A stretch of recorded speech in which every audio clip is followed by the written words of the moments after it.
Assalamu alaikum and welcome back to Salam Media. I'm your host for this evening, Thaakir Dawood. And if you've just tuned in, you're late.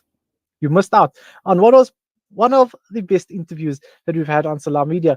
We touched on basketball, a sport that isn't really touched on in South Africa, but we highlighted the Cape Town Tigers and their success to obviously go ahead and participate in the BAL, which will be taking place in Rwanda, where they'll be flying the South African flag high and hopefully come home with some silverware. Yep, South Africa will be having silverware in basketball. Well, now we're going to be moving over to a bit more of the serious end of this evening's show. I've got with me Lwandile Simelane, the first vice president of SASCOC. She is going to be telling us a bit more about what it's like to be a sport administrator at the highest level, what goes on behind the scenes, and how she has to deal and manage with everything of being the first vice president and still having a normal life. I mean, she's still in her early 30s and living life as it should be lived. So let's find out how she finds the balance and how she gets about her day-to-day life with being a president and also a normal citizen. Lwandile, good afternoon. Good evening. I beg your pardon. Thank you so much for joining me on Salam Media. Good evening, Thaki. Thank you very much for having me, and good evening to your listeners as well. Well, it's a pleasure having you on the show. Let's start at the beginning. I mean, 33, being a sport administrator, where did your journey in sport begin, and at what age did you fall in love with this thing called sport? Well, I fell in love as a young girl in primary school, and I picked up my first hockey stick. And I was bitten by the bug, started playing all sorts of sport in primary school. You know, I was into netball, I played a bit of cricket and football as well. But hockey was my game, and I just couldn't leave sport ever since that day. Well, hockey was your game. You've managed to take your sticks overseas, if you want to call it that, and just growing into hockey as a sport. How was the experiences in hockey that you've experienced as a player across the globe? Well, hockey was a very interesting experience. It's always great being part of a team sport and being able to have experiences with your sisters beside you. I think that is one of the greatest character building opportunities for you as well, to learn how to be part of a team and how to, exist in the team spirit. Well, growing up in Johannesburg, and you've also managed to, let's say, put your roots down quite strongly in Johannesburg. You stepped into a leadership role at a very young age, and you've obviously been very good at it. I mean, being the first SRC president or chairperson um, of the Auckland Park campus, was it at this stage that you knew that you want to take leadership serious and take organizations in South Africa to the next level? Definitely. I think I did get a bit of the leadership bug at an early age. I kind of learned quite young that sometimes if I want to see something in a particular way, I can't just kick and scream and expect anyone else to do it. It is also good to roll up your sleeves and also jump in and see what you can contribute to the betterment of whatever organization and even the country, if that's how far we're able to contribute going forward. And many people think that sport administration is all that you do in terms of being the SASCOC president. You've got a normal 9 to 5 as well, rumor has it. How do you manage to balance everything? Well, you've got to, I think, when we get into sports leadership, depending on what, direction that you take, I happen to prefer to be a board member. I do work 9 to 5 in the agricultural space. So a lot of people really don't know that. They kind of know us as sports people, but we do have full-time jobs. Well, you said you work in the agricultural space, and many of us are just like baffled. They're like, you pick up hockey sticks, you pick up spades at the same time. How do you manage to balance the two? But I mean, what is your role that you play in the agricultural space, and what's your contribution towards it? Yes, well, I work with an agricultural cooperative that deals mostly in poultry farming, and I am more involved in the governance side, in ensuring that the farming is happening in a legal and a regulatory way, which is pretty much the same type of stuff I do in sport as well, ensuring that we're applying good ethics and good leadership principles and good regulatory principles within sport as well. Hey, South Africa. You've seen it. You've come to Salam Media. You've heard it all. How someone manages to balance both, have been the first vice president and been a head of department in agriculture at the same time. Hey, we can catch tips. We can catch tips. Lwandile, looking at it, and now we get into, let's say, the serious things. SASCOC, the South African Olympic Committee. We've now a couple of years away from the next Olympic Games. And from your side, what has your role been so far after stepping into the first vice presidency? And how have you been helped and groomed into that role? Because being, let's say, a young administrator, coming into a role of that magnitude, what's it been like for you thus far? What's the experience been like? I think thus far it's been a very positive experience. I may be young, but I am a seasoned administrator, having started in the youth ranks in my particular code. So I do understand the administrative field of sport quite well. But it is always exciting to be able to see how different a perspective you have when you come in with a bit of a generational mix into a board. But being in this new SASCOC structure, this new SASCOC board, has been so exciting because we are all working on taking the organization forward and taking it into a new space and working together as a strong team. And I think it's been unbelievably an unbelievable experience for me. And many people are going to be watching this and saying, she's only in her 30s. How can she be in a leadership role? I mean, what does she know about leadership?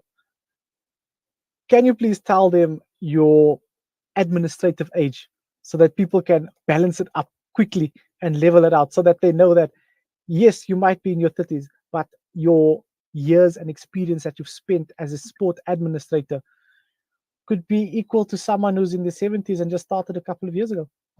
No, that's true. I think because I had a bit of an early start, a lot of people don't understand that you can be this young and be involved. I mean, at 18, I was a youth hockey promoter.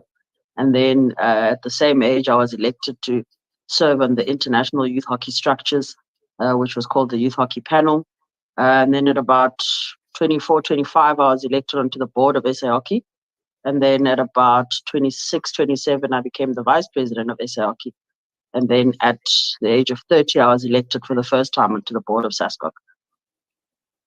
Wow, look at that. Look at that. I mean, such an amazing journey because it's so inspirational, especially for young administrators in South Africa as a whole, because there's a generational shift and many administrators feel like they just can't climb that ladder quick enough.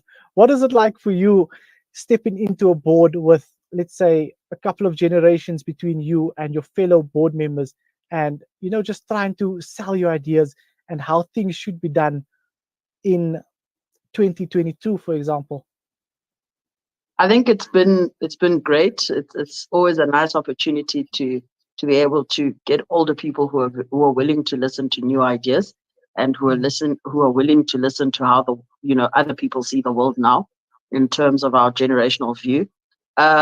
I think the one thing that takes a bit getting used to is how impatient young people are. So we tend to push things and expect them to move a little faster than what everyone else does. But I think it has been, welcomed very openly. We've included also a new crop of youngsters on the board as well, because we do see value in having that generational mix and having, that mixture of old knowledge, new knowledge, mixture of old ways and new ways. And we have a very responsive board in terms of trying to learn new things and trying to keep up to date with what the world perspective for young people is now, as well as the impatience. They put up with a lot of the impatience as well. Well, I get you. And I mean, part of that was obviously getting the board leveled out in a percentage level in terms of having female board members as well on a SASCOC level. About women in sport and women in sports administration. How has this journey, how's this journey been for you, and what eye-opening experiences were there that you've experienced thus far? I think it's been understanding the complexities of difficulties in the gender space and understanding that there's lots of gaps in leadership, but the gaps don't end at leadership. They end as well on ensuring that we give better lived experiences to women in sport. That includes safeguarding them and creating safe spaces for them. So there has been a general shift, I think, in sports globally with an understanding of how we need to create better spaces for women who participate in sport. And there's a rise in leadership. I think, I mean, we look at some latest elections that have been concluded now have resulted in female presidents and, vice presidents and more people on boards.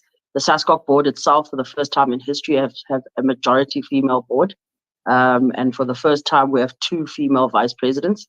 So there is definitely a big shift happening in the gender space in sport. It's still slow. We still would want to see more change, but it's great to see what can happen and what hope there is when we finally understand the importance of inclusivity. And you talk about inclusivity, and with SASCOC managing to tick those boxes at the highest level, um, how do you make sure that it filters down through to obviously your confederations that fall under the SASCOC banner and your different regions? How do you manage to oversee all of those things? Because I'm sure it must be quite a daunting task, knowing that you've got all these regions to cover, and you need to make sure that's your baby and you sort it out. Mm. No, it's definitely is a daunting task. And, SASCOC, we've established a gender commission. We've also got a membership commission that pushes to ensure that we deliver the principles of SASCOC across all of our members. We still have a bit of a long way to go. And I think our job is to hold everybody's hand and take them with us in the journey. If we are seeing success and we are seeing the fruitfulness of that inclusivity, it's our responsibility not to leave our members behind. And from an administrative perspective, where you can see that things are falling into place administratively, you can see at the same time that on the pitch in our various sporting codes, South Africa's women's sport is now succeeding at levels that it's never succeeded before. I mean, you just take a glance at the women's team, for example, the women Blitzboks that went over and they won the African champs over in Tunisia. They've got the Women's World Cup coming up later this year. That's they're busy preparing for. The cricketing space, for example. We were so close to clinching the World Cup title. And if you mention these things, let's say 10 years ago, people would say we're absurd because let's say last year, not even last year, was only the first time we started getting professional women in sport. I mean, earlier this week, we heard Portia Modise speaking at a conference saying that she was the highest goal scorer in Africa, but when she came back to South Africa, she still had to go stay in a shack. So these are kind of things that, I mean, sport is now giving athletes an opportunity to live comfortably. Mm. I think, we do definitely shy away from speaking too much about the positives sometimes. And I think it's so critical that we're able to highlight some of the things that you've highlighted now. Because when we speak about it or highlight it and celebrate it, it doesn't mean we're saying that it's enough, because it most certainly is not enough. But there has been a great global transition in the acceptance and the appreciation of women's sports, the world over. If you look at the statistics around the Women's Football World Cup in 2019 in France, when Nike releases statistics and says one of their leading selling shirts was that of the US women's football team. When you look at, Barca Femení and the Real Madrid Femení being able to sell out a stadium at 90,000 odd tickets, it is a unbelievable transition. In South Africa, we're also having such a great influx in the backing and support of certain corporate sponsors that are, holding together some of our top flight female codes. You've got Sasol backing Banyana, you've got Hollywood Bets backing the league in the women's league for the football. You've got Momentum taking care of the cricket girls, and you've got, Spar and Telkom and them taking care of netball as well.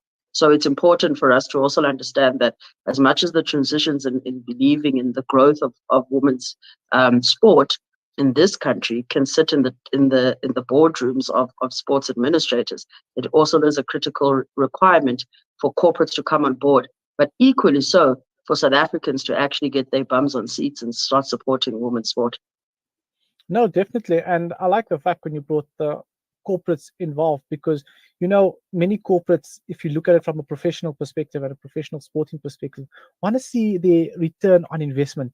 And with corporates now showing interest, do you think that this forces sporting unions, organizations, federations, confederations to now up their game from an administrative perspective so that they can now offer sponsors value for their money? Whereas in the past, just the spot on the jersey was enough and sponsors were happy. But in these tough financial conditions that we're facing today, sponsors need to get the most for their money when they do back teams. Mm. Oh, definitely. I think that's why I say it's a collaborative effort with everybody being involved, because we can do a lot better as administrators. There's always better to be done to ensure that we're giving that return of investment to sponsors. But it's also about South Africans getting out into stadiums and supporting women's sport the same way they do for certain men's sports. I'm glad you said certain men's sports, because I tell Mm. you, it's a struggle here down the road from us with Kaiser Chiefs not winning games. Soccer City looks very, very empty. Not true. Well, looking at it, and there's so many assets that and aspects as well that we can speak about in the women's game. But from your perspective as an administrator, what are some of the things that you want to see more from? I know that SASCOC can't take care of everything. Let's be blunt about this and be realistic about this. So, what are some of the things that you want to see sporting teams and organizations start doing for themselves in order to promote and uplift the women's sport in this country? I think we need to take critical care of how we frame female athletes and women athletes, and to always have a mind or a concept of inclusivity. And everything that we do, we must have inclusivity at the core and at the center, and to ensure that no matter what decisions we're making, we are not, keeping anybody out of the sport. I think we have a great responsibility at creating safe spaces and ensuring that safeguarding in sport is taken as seriously as it ought to be taken. Because as much as it affects everybody, it affects women a bit disproportionately more than it would for any other gender. And I think it is important for us to ensure that we put in the policies and we put in the safeguards and the measures to create safe spaces for women in sport. And the framing of women in sport also needs to change. And a serious athlete is a serious athlete, irrespective of their gender. I mean, I was reading something today about how somebody asked Andy Murray how he felt about being the only tennis player who's won, 2 Olympic medals or whatever. And he was like, but Serena and Venus have done that. And that is the critical role that the media in itself has to play in how they frame women athletes and women in sport in general. Yo, it's a tough one. It's a tough one, because there's so much that needs to be done. There's really, really so much, and all these different spheres. And I think as administrators as well, and as being in the media space as well, there's so much that we can do to highlight and bring about equality in the game. And you spoke about creating that safe space for, let's say, us individuals that are, I'd call us ignorant right now. How do we create that safe space for athletes, female administrators? Because most of the time you find that it's stuff that's just not cognizant to sport administrators or to people in the media space. Let's take a simple example of the likes of a team manager for a female team. For us, a manager is a manager, but then you say you need a female specific manager for a female team, because you need to go into the dressing room, you need to give them documents, you need to make sure that their supplements are in order, you need to make sure that they've got the right kit for the match. And these are stuff where you just overstepping boundaries as a male. So what do you think are like some of the things that we need to be more cognizant as individuals in the sporting industry to make it easier and creating that safe space for women? Mm. I think it is. It's definitely. It's interesting that you speak about whether managers must be women or not. As we're saying, we're not exclusionary in our thinking, and when we are driving a push towards gender equality, we are not speaking for the exclusion of any particular gender. I think, and a great example that I was given the other day was we constantly think that it's only good enough to just make sure that women managers or coaches are coaching women's teams, but it's certain decisions such as ensuring that there's a policy that no one should be in a space with an athlete on a one-on-one basis. You should never be in a room, for example, with an athlete where you can get into the a position where the athlete can be victimized in any way, shape, or form. So there's so many decisions that have to exist in creating those safe spaces. But safe spaces are also created around the language we choose to use. There's great discussions about the inclusion of people who have been termed to have differences in sex development, and just being gender responsive and gender positive in the way that we speak. Those are in themselves ways in which we create safe spaces. I mean, this is so educational and informative for myself and for the viewers at home as well. Um, Now let's just get back into SASCOC and get back to what SASCOC does. I mean, reflecting on the Olympics that that just passed now. What was your experience on the Olympics, and how did you think overall Team SA done? Well, our experience was simple. We asked a lot from athletes who were equally suffering from what everybody was suffering from at the time. I mean, we were in the smack bang in the middle of a global pandemic, and the athletes in South Africa continue to show us exactly why they are extraordinary beyond any means. Because some of them lost loved ones, some of them were sick themselves, some of them really went through all of the difficulties that society at large, the whole world over, was going through. But still, they put on their green and gold and went out and gave their best in Tokyo. And I think that is one of the greatest things that we need to say, and to show an unbelievable amount of appreciation to those men and women who continue to do that for us, despite the difficulties and the tragedies in their own lives and in the world over.